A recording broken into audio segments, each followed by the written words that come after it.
nagpasipon si Aling Piling na makahanap ng regalo para sa anak.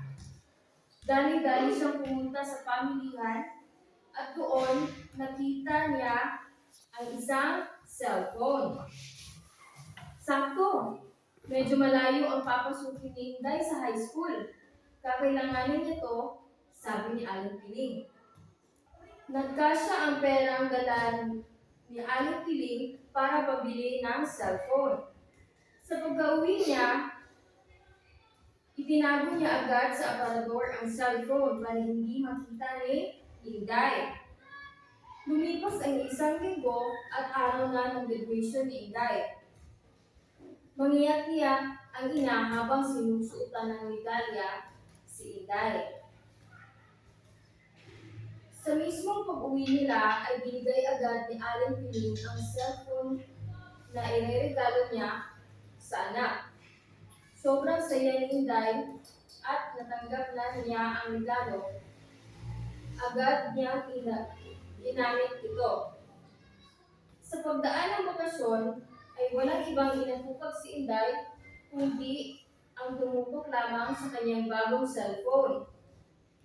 Hindi na niya matulungan ang kanyang ina sa mga gawaing bahay at laging nagdadabog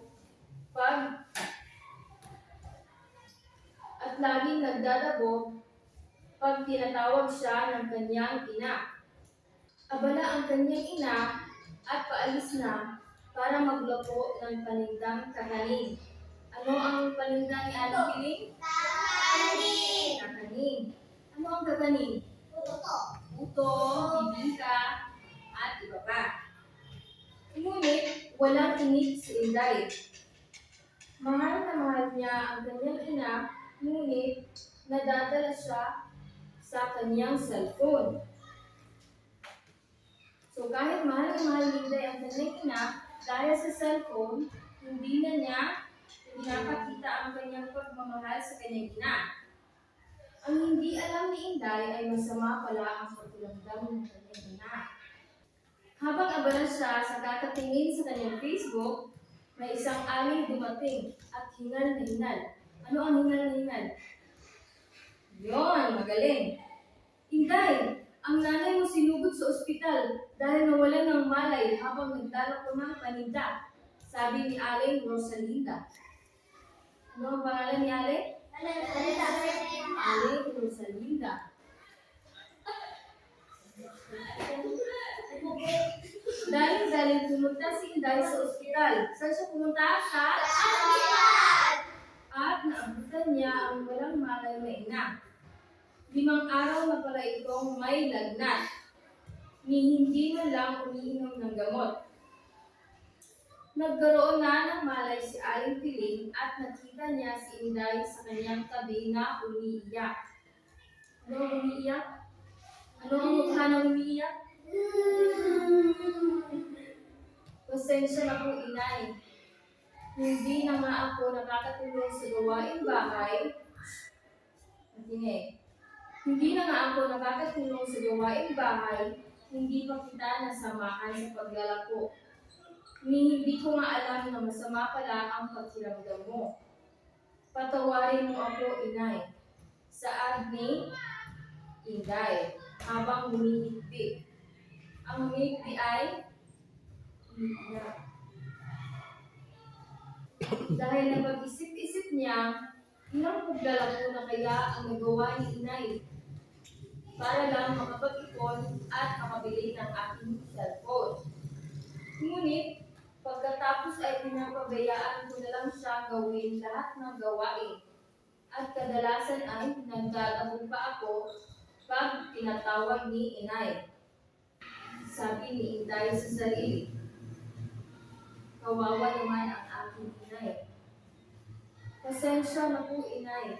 Pangako ko po na tutulungan na kita sa mga gawaing bahay at sasamahan kita sa paglalako.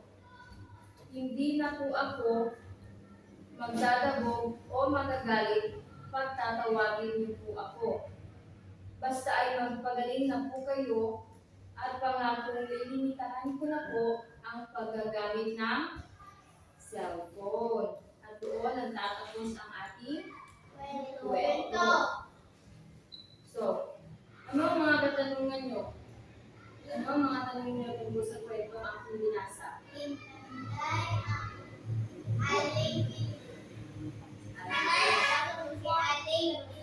Ano nga ang pamagat ng ating kwento?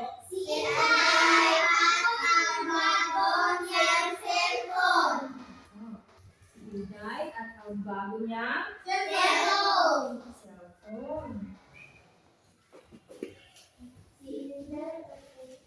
Sino ang bida sa ating kwento? Inday. Ano ang pangalan ng ina ni Inday? Sino ang alin na pumunta kay Inday para sabihin na nasa ospital si Aling Piling?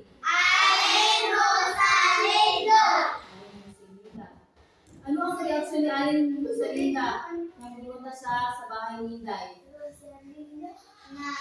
Magaling. Siya ay hiningal. So, ngayon, stop. Sige na.